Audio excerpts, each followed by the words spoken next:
Today, we're asking what can we do to help stop excessive screen time and help those who already are facing mental and behavioral health problems.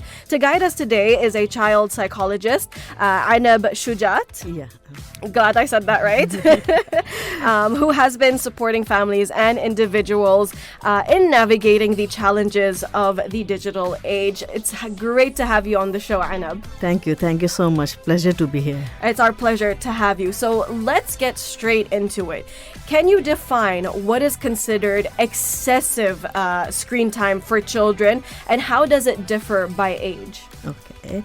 Yeah, excessive screen time refers to when digital device use begins to interfere with the child's physical activity, sleep, social interaction, or emotional well-being. The WHO and the American Academy of Pediatrics provide the following guidelines for 0 to 2 years. It should be no screen time, except for brief video calls with family. Mm-hmm. The early years are crucial for brain development, and the screens can interfere with the language acquisition and bonding. Right, because 0 to 5, they're the most formative years of a child's life. Yeah. But for 2 to years, yes, 1 hour per day you can give because ideally it should be co-viewed with the parent. Mm-hmm. This helps children understand what they are seeing and apply it to real life. Mm-hmm. For 6 to 12 years, there is no screen strict time limit, but the emphasis should be on balance and the content. Right. So, screen time should not replace sleep hours, that is 9 to 11 hours. Mm-hmm. And also the physical activity at least 1 hour per day for them. For 13 to 18 years, again, focus is on healthy digital habits. Right. Yeah, access is typically defined as more than 2 to 3 hours continuously for recreational screen use, particularly if it is displacing essential activities. Right. Yeah. So excessive use becomes a concern when just based on the hours spent, but whether screen time is negatively impacting daily life. Okay, I see. What are some of the most common behavioral issues that you've seen in children who are overexposed to screens?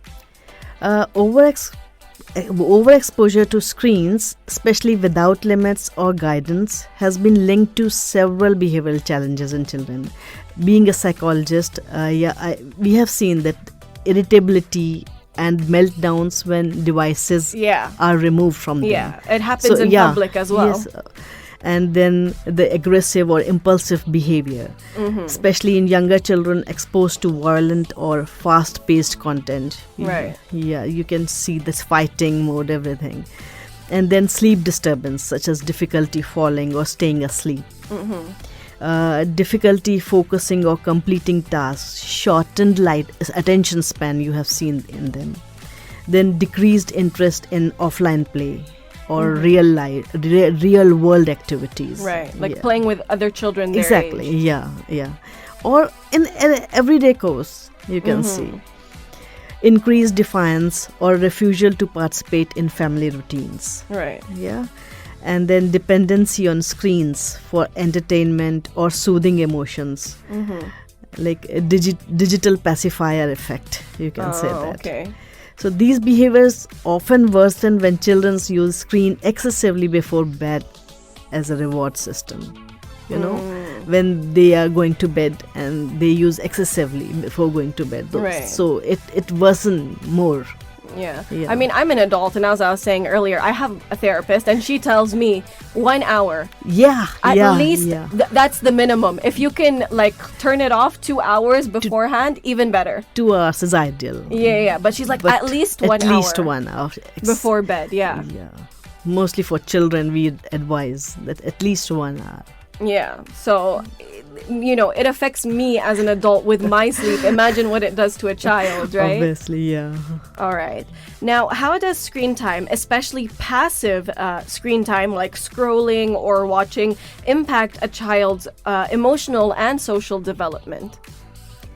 Okay. Passive screen time, such as you can say watching YouTube, TV, or endlessly scrolling, is more concerning than interactive use like educational games or video chats. It is more concerned. Passive screen time is more concerning than these video games, because it reduced empathy in them. There is lack of emotional regulation. Passive consumption limits real-time feedback and social cues, making it harder for children to develop emotional intelligence.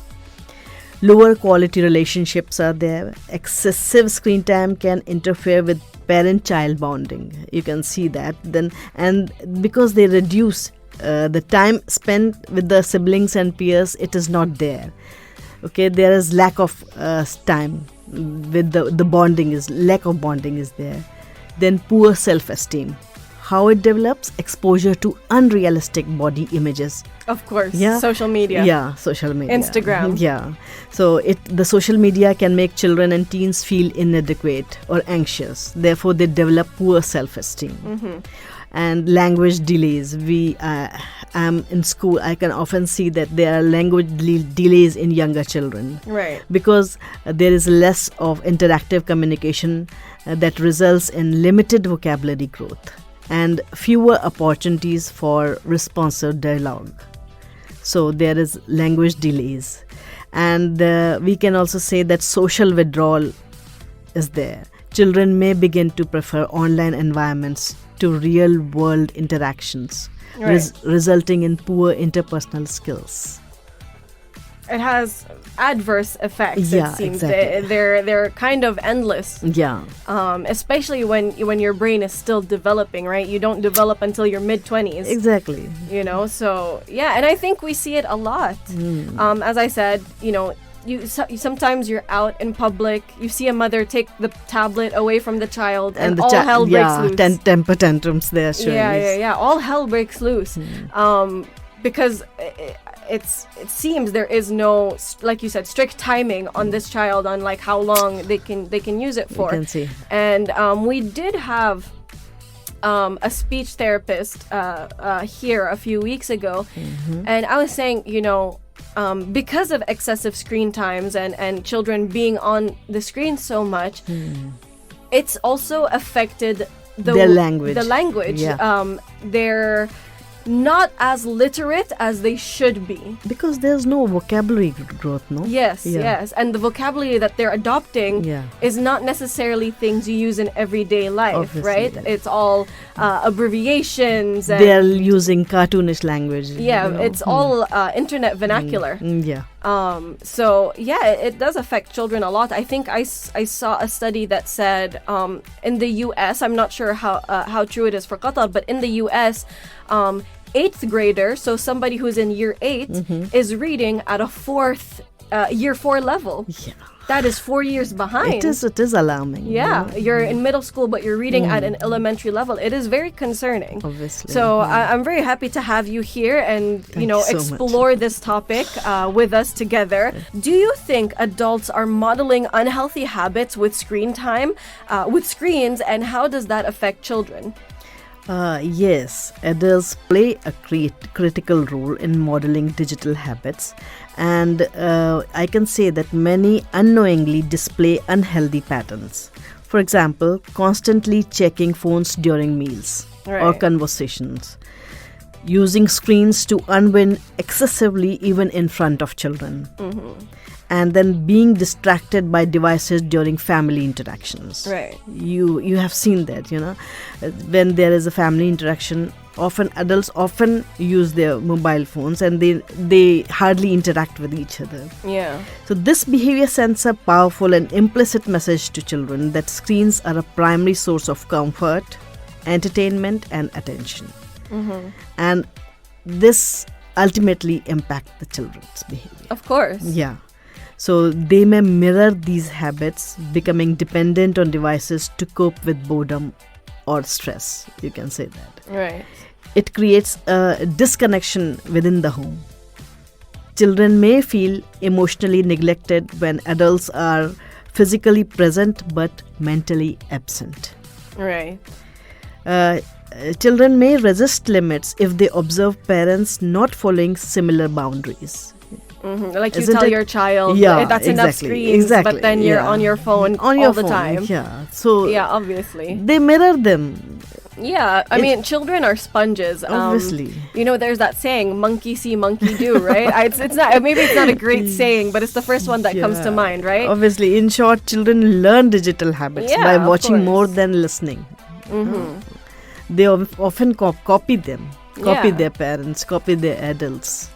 Yeah, of course. I mean, obviously, it's also in things like language. Like, you know, your child gets in trouble for saying a bad word at school. You have to start to wonder, did they hear that at home? Yeah. Right? Because that is the biggest influence on a child is the home life. Obviously. Yeah, the parents, the family, the siblings, it all comes into play at some point. Now, are there specific age and gender groups that are more vulnerable to screen overuse? And how does the risk vary across those ages or between genders? Yeah. There are certain age and gender groups show different patterns of screen use and risk factors. For example, young children means from age 2 to 6, you can say, and they are especially vulnerable due to brain plasticity. You know, their frontal lobe is developing. Yeah. So overuse can lead to language delays. I mentioned earlier about it too.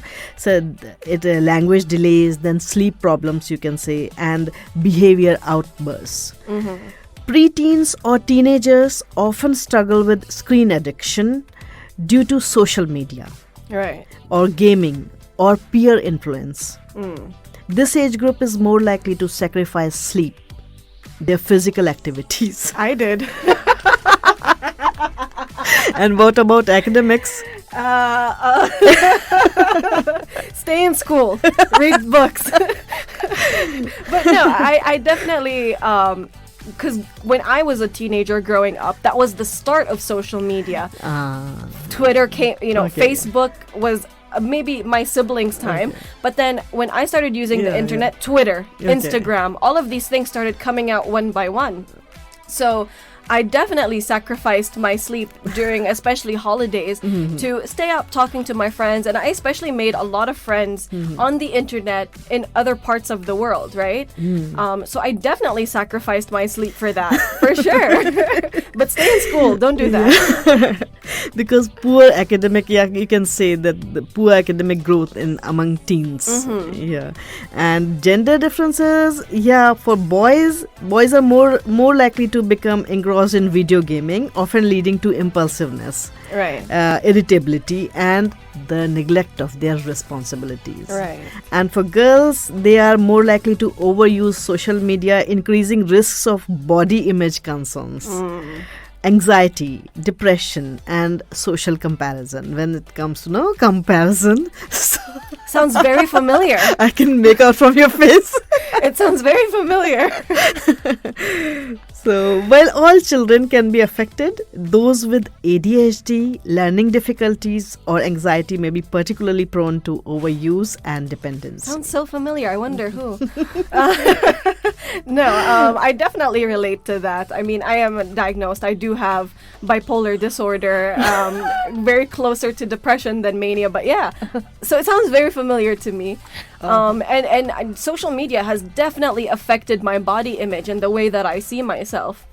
So, and it's something I'm getting better at now, but when I was younger, and I can only imagine that it's getting worse for the younger girls, especially with comparison is there.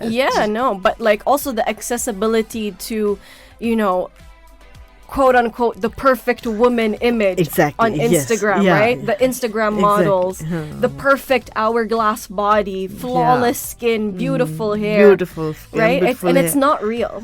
It's not real. It's an illusion. Imagine, So I can only imagine how badly it's affecting the younger generation. When it did a number on me for sure, but I can only imagine it's worse now.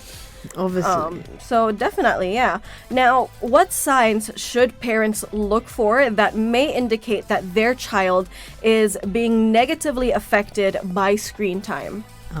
Warning signs, you mean? Warning signs can be physical, emotional, behavioral, or academic. Like, for example, there are sleep issues, difficulty falling asleep, poor sleep quality or staying up late with the devices on. Then mood swings, increased irritability, tantrums, or anxiety when screen time ends. You have seen that in a younger generation. Withdrawal, avoiding social situations, parties, or loss of interest in outdoor playing activities. Right. Then decline in academic performance. There are a lot of complaints from teachers, from headmasters, that your child is not studying well. Yeah, they're not doing well in class. Results, they're not participating. Yeah, lower grades, coming. Then neglect of responsibilities, avoiding homework, regular chores, or hygiene. So these are the symptoms, these the signs that parents can look on. Like, and for example, eye strain. You were talking about eye strain, computer headaches, vision syndrome. Exactly, or posture issues. Yeah. And then lying or sneaking around screen limits. Then reduced attention span and inability to focus on non-screen activities. I was about to ask if that was also a warning sign. When there is a reduced attention span for the non-screen activities, it is alarming. It is concerning because a child is not showing the interest, other than the screen activities. And these signs suggest that it's time to reevaluate screen time routines and discuss digital boundaries with empathy and clarity. So again, if we were to list those: low academic performance, low attention span, reduced attention span, obviously sleep is affected. Sleep issues, poor quality of sleep, difficulty falling asleep, and then staying up late with the devices on. Right, reduced vision, posture. These are all warning signs. Yeah, and there are neglect of responsibility. That's a big one, right? Exactly. Not wanting to do chores or homework, things like that. And then physical eye strain, headaches, then posture. All these are all the signs. Right. That comes, and then when the parents should look in these, it indicates that then the child is now negatively affected by screen time. Right. So, I didn't think my posture was that bad until I stepped into the gym. Because I used to always work out at home, do those home workouts. So I thought, my posture's fine, right? But when I would travel and walk for long distances, I get the worst lower back pain ever. And I could never figure it out why that is. So a couple of years ago, I've been in my gym for maybe 4 years now. But a couple of years ago, I decided, let's try lifting weights. Okay. Because, you focus a lot on form and posture when you lift weights so as to not injure yourself. And then slowly, as I kept doing it, my posture became much better. My back was more straight, my shoulders out. And I was like, oh my God, spending all that time, all my teen years and stuff on the laptops, on the computer and screen really did affect my posture. Now when I travel, I can walk long distances without back pain. But before, give me 2 hours and I'm crying about how badly my back hurts. And my mom we couldn't figure it out. So you were old enough to realize this. But nowadays these children are suffering, Of course. When you're deep in it, you don't realize it until you make a massive change. And so it's a sign for the parents. Definitely. So these are the major signs that parents should look for. They're physical, they are mentally not strong enough. Right. These kids, their performance is reducing, and What are some strategies for managing and reducing screen time in children? Okay. Here are some effective and evidence-based strategies for parents. First, create clear rules and consistent routines. Set age-appropriate screen time limits and stick to them. And then establish tech-free zones. Like, for example, in the bedroom, in the dining table, you must avoid screen time. Right. Okay, taking mobiles in your hands. Then use timers or apps to monitor usage. Then encourage alternative activities. Okay, provide creative, engaging offline options like puzzles, board games. or art, or reading, sports, swimming. Anything in sports. Yeah. Then schedule daily physical activity and family interaction, which is very necessary. Family interaction, face to face. Conversation. Right. Then model balanced screen use. Okay, like for example, let your child see you choosing to put the phone down. If you are using it, put the phone down in front of them so that they can model you. Right. Have regular screen-free family times. Okay, then protect sleep. No screens at least 60 minutes before bedtime. So an hour, that we discussed just. Then charge devices outside the bedroom overnight. So a total no at night time. Right. And then be involved and co-engage. Watch or play with your child when possible.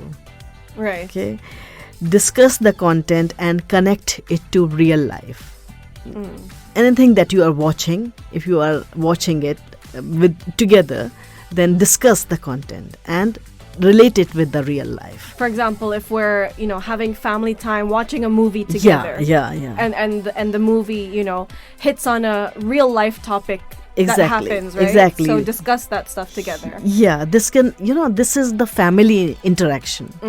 So they will replace using those mobile phones with the family interaction. Right. It also broadens their horizons a little bit. Right? Obviously, yeah.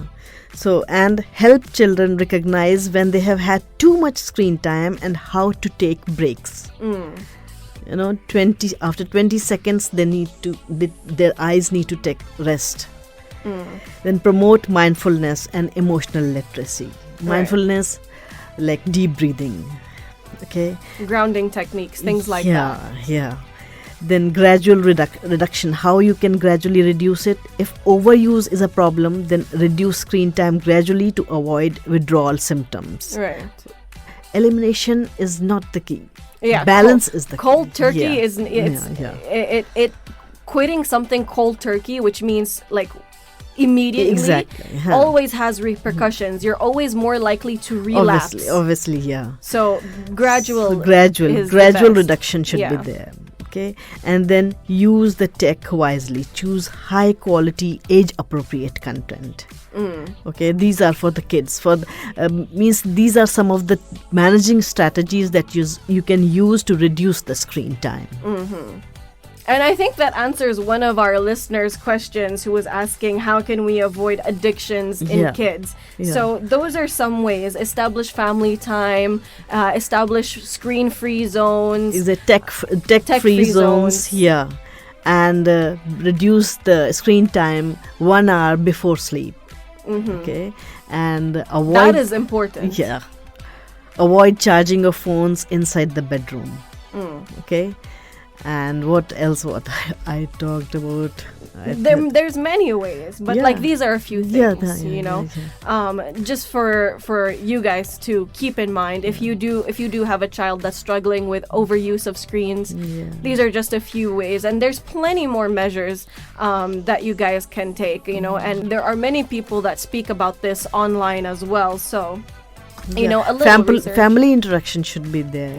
I think that's the biggest thing, right? Because we grew up with family interaction. If you want to watch something, try to bring children there. You want discuss what is happening, what lesson does it teach. Anything like you can use that screen time into co-watching that movie, co-view that movie. Right. Yeah. Right.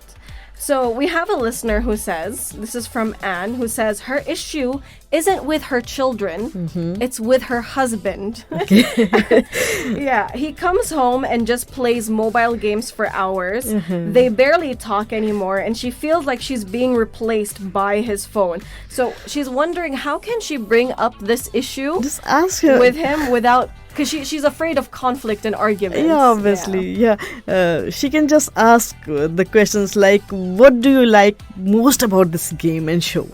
What would you do if you were in this character? I mean, just bring him in that conversation where he give more of the family time. He involves in the conversation, and then bring him to this conversation that set the family screen free hours. Talking is the solution. Right. We often use talk therapy. Right. Why do you like so much in this? Yeah. Then replacing the device use with other bonding activities, like outdoor activities. Let's go somewhere, let's go for swimming, let's go for badminton, let's watch TV together, let's go to the cinema, let's go to the park, something like that. Yeah. And watching cinema, watching movie together is something different than regular screen time. Right. Yeah. He will ultimately put down his screen. Yeah. Yeah, for that family bond. Yeah. Honestly, as well, I also think don't be afraid of conflict and arguments, Exactly. right? I know as humans, we like to be in our most comfortable state all the time. We don't like going outside of our comfort zone, which is when, we're facing conflict or arguments with people that we love. But don't be afraid of that, because that's how you make things better. Obviously. You have to be uncomfortable to get back to being comfortable. Yeah. So don't be afraid of conflict. Bring it up. Talk about it. Your feelings are valid. But also engage with him in why he likes this activity so much. What is it about the game, the character, something like that. Yeah, for sure. So we have another listener who's asking, what are the screen time recommendations for children and teenagers? Okay, so for the children, I have told you earlier also that it is for at least 1 hour for the 2 to 5 years of age. 1 hour is okay, and that also should be co-viewed with the parent. 1 hour a day. 1 hour a day. Right. Yeah. Not 1 hour on, 1 hour off. No. And for above, there is no strict time limit, but yes, the balance should be there for the physical activity and for the sleep hours. They take full sleep 9 to 11 hours and one physical activity per day. So it is necessary for a healthy growth. Right. Yeah. So 1 hour a day for 0 to 5 years. For 2 to 5 2 years. 2 to 5 years. Sorry, 2 to 5 years is 1 hour a day. Yeah. And for more than that, it is not any strict time limit, but balance should be there. Balance should be there for sure. So let's say 2 hours or 20 to 30 minutes. Yeah, and that should also not to be stretched regular. Right. Yeah, 2 to 3 hours, not regularly. Right. Yeah. It's like with studying, right? You study for 30 minutes. Yeah. You need to take a break, otherwise you strain your eyes. Yeah, parents can set the limit. They should make a schedule for them. Yeah, it can be. It is up to them how. If they can also give the reward system. Like, if you will study 2 hours, we can give you for 1 hour. There is no such as any strict time limit for above 6 to 12 years of age, but the balance should be there. Yeah, even is the same for teenagers. Those exactly 13 and preteens. above. Yeah. So for them also, but they should inculcate those healthy habits. Right. The physical activity, the sleep, proper sleep. That's it. This is what is needed. Yeah. Now, before we take a break, we have a listener who's asking, is it normal that I feel anxious when I'm not checking my phone? No, it is not. That's not normal. Not normal. Definitely not normal. I think that's like showing a bit of a dependency. Exactly. To the screen. It is showing the dependency. Yeah. And I mean, it's difficult, right? If you're not using it, you must not be thinking about it. Yeah. It's hard. I'm gonna be honest with you, it's hard. But I try my best, right? Like I spend 2 hours in the gym. I'm here at work 5 hours a day. And like I said, in Qatar, the average screen time as per 2021 is 7 hours. Now that's included into at work and at home. It's a lot. Yeah, Putting that into perspective, it's a lot of screen time. For sure. Yeah, but I'll come to it later, but it is not exactly bad to use mobile.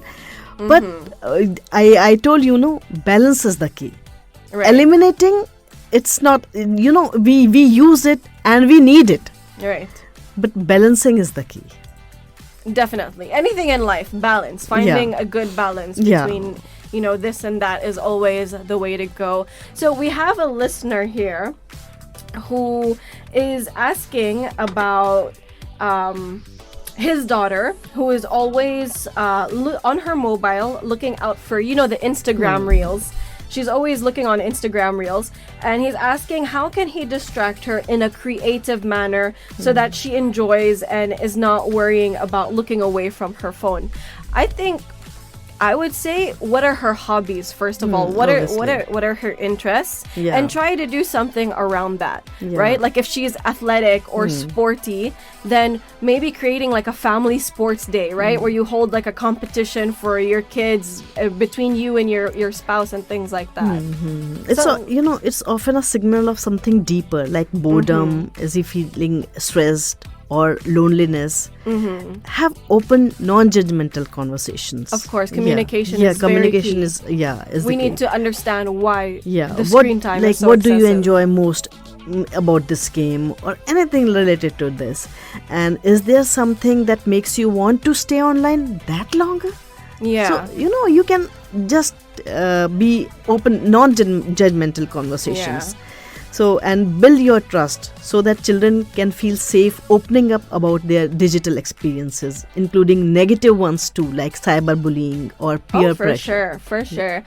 For me, growing up, I used to live in Al-Khor, inside a gated community. And everybody there, it was a proper community, right? Everybody knew my parents, we knew everybody's parents, the kids, everything. It was a massive community. And then I lived there for the first 10 years of my life. And then at 10 years old, we moved to Doha. All of that was eliminated.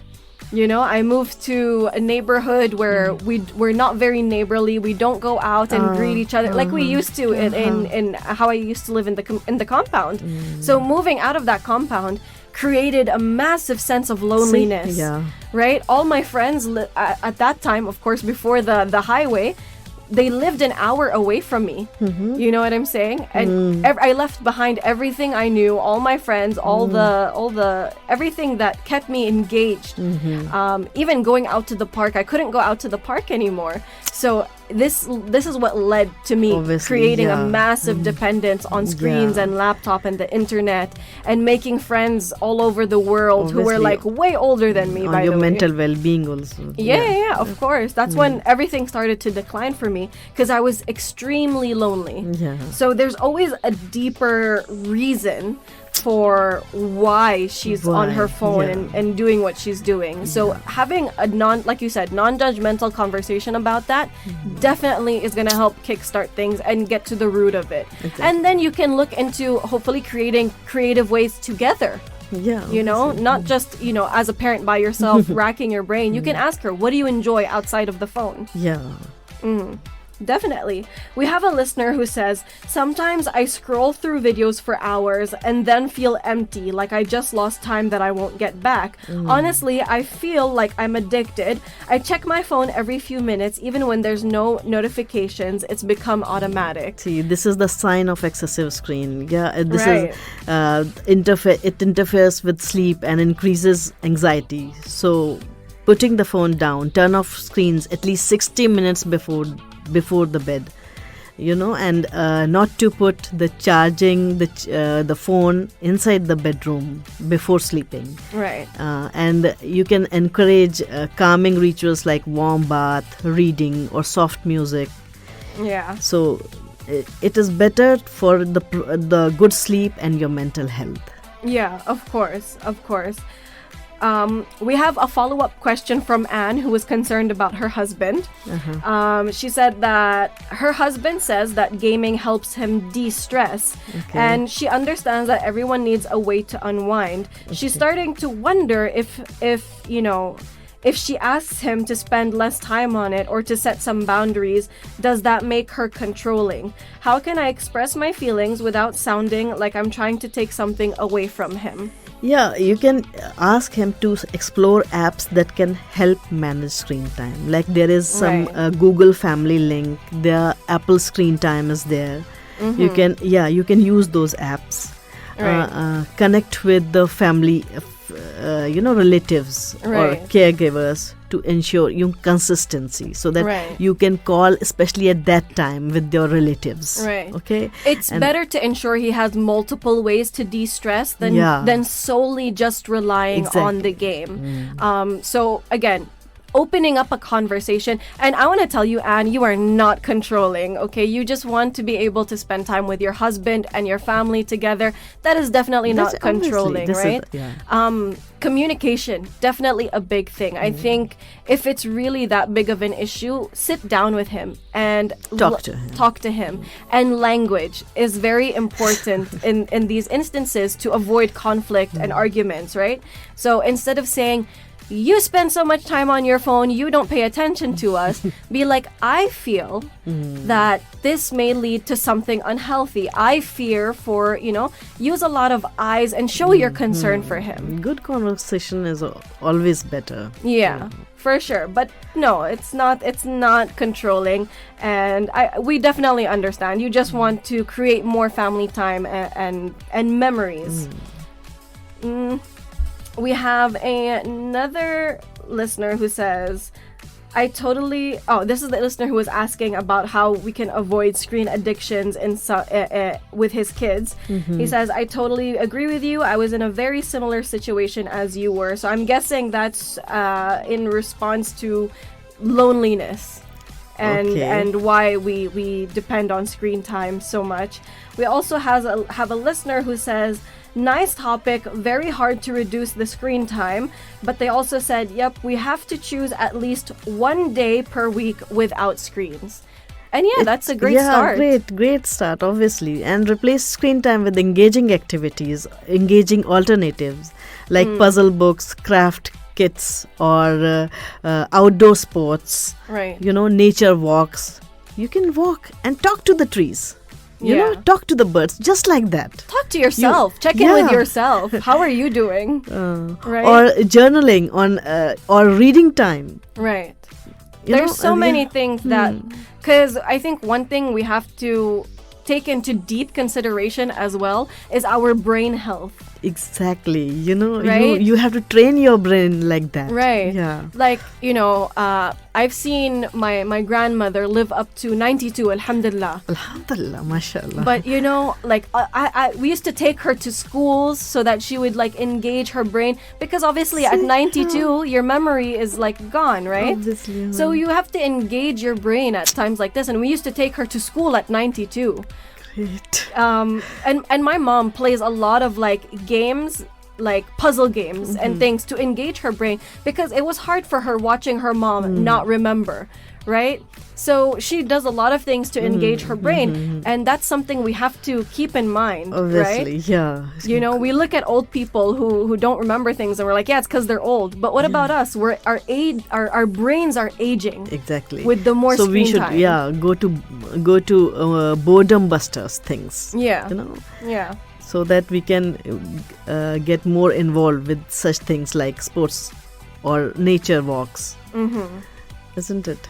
Yeah, there's so many things that we can do to engage engage ourselves and our brains, and check in with ourselves as well. That's also something we typically turn to screens because of escapism. We want to escape something. So we check in with yourself. Are you okay?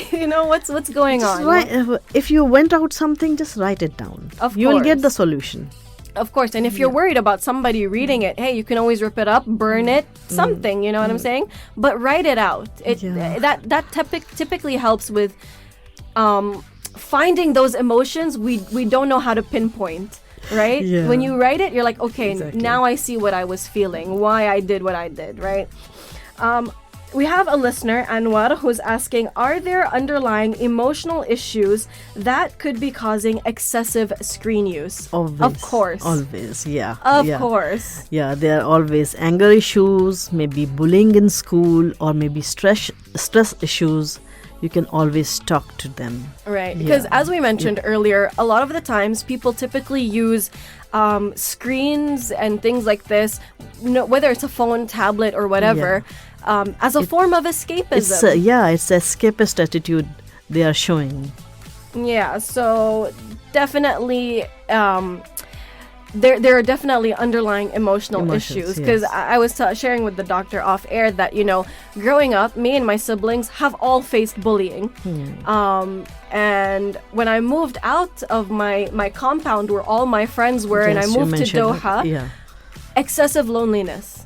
Not being able to engage myself in going to the park or going out with friends like I used to. If I wanted to hang out with my friends, I used to be like, okay, I'm coming. I call them, I'm coming to your house right now, get ready. 10 minutes, I'm there. Right? Because I just Yeah, need to walk okay. there. But moving to Doha was so vastly different than what I was used to. And I had so many underlying emotional issues: depression, loneliness, boredom, so many things. So definitely emotional issues are definitely an underlying thing for Yeah, excessive obviously, screen yes. use. Now, doctor, our last question for you is, what are some practical advice that you can give to parents who are struggling to manage their children's screen time in today's digital world? Okay. Let's begin by simple tracking how much time your child spends on screens and what type of content they are consuming. For example, educational versus entertainment. Right. Active versus passive use. So many parents feel guilty about their children's screen time, especially when it is used as a tool to manage behavior or give themselves a break. So it's important to approach the issue without the blame. Then create a daily screen time schedule. Structure is a key. Establish tech-free times. I told earlier also that establish tech-free times and zones, such as meal times, no phone. 1 hour before bed, no phone. Right. During family time or outdoor activities, bedrooms, especially at night, no phone should be there inside. So design a balanced routine that includes time for physical activity, creative play, social interaction, and sleep time, obviously. For watching movies, you can co-view, co-play, and communicate. What do you like most about this game, or what would you do if you were in this character? Use screen content as a bridge to real world conversations. Yeah. So that it helps kids build media literacy and critical thinking. Okay, not just they are scrolling the screen uselessly. Be their role model. If parents are constantly on their phones, children will do the same. So try setting family screen free hours where everyone unplugs their So, and replacing device use with other bonding activities. Okay, and demonstrating healthy screen habits such as using device with purpose and putting them away when not needed. Right. For example, if you are eating lunch together, so just put it away. Yeah. Set clear boundaries and with consistent rule that your family is having this consistent rule that there should be a parental control over it. Yeah. And timers should be there to limit the screen time. Yeah. And parents should play a role in giving warnings before screen time, like 5 more minutes, then it will be turned off, like this. Use natural consequences if limits are ignored, but always stay calm and consistent. Kind but firm tone that it will be snatched. Yeah. And focus on quality over quantity. I must say that not all screen time is harmful. also encourage interactive and educational content over passive consumption. For example, they teach coding, music, art, or languages. It's okay. Even my kids are using Duo app for learning languages. Duolingo. Yeah, Duolingo. So it shows, it creates curiosity and empathy. Right. Family interaction is also building up. Right. And it creates the platform that allow children they can consume their time. This is and you can replace screen time with engaging alternatives that I told you, that reading books, or music, or sports, walks. This they can use for the boredom busters. Right. And protect sleep, mental health. That's it. But managing screen time is not about perfection. It's about balance. It's about boundaries and being present for each other. So when screens are used thoughtfully and purposefully, they can be a part of a healthy lifestyle, that I must say. Right. So that's honestly some really great advice. And I think everything that you've said here today is absolutely imperative and something we should all think about in terms of, excessive screen time, not just for our kids, but for ourselves. Because like you said, us as the adults, we have to model what we want our children to take after. So I honestly thank you so much for being here today, Dr. Inab. But we appreciate you so much for taking time away from your students to help us out. Because you work at a school, so thank you for taking time away from your students for us. Hopefully, if they're listening, big shout out to them. They've got a great psychologist at school, honestly. My pleasure. They should feel lucky. So again, thank you so much for being here today. Thank you.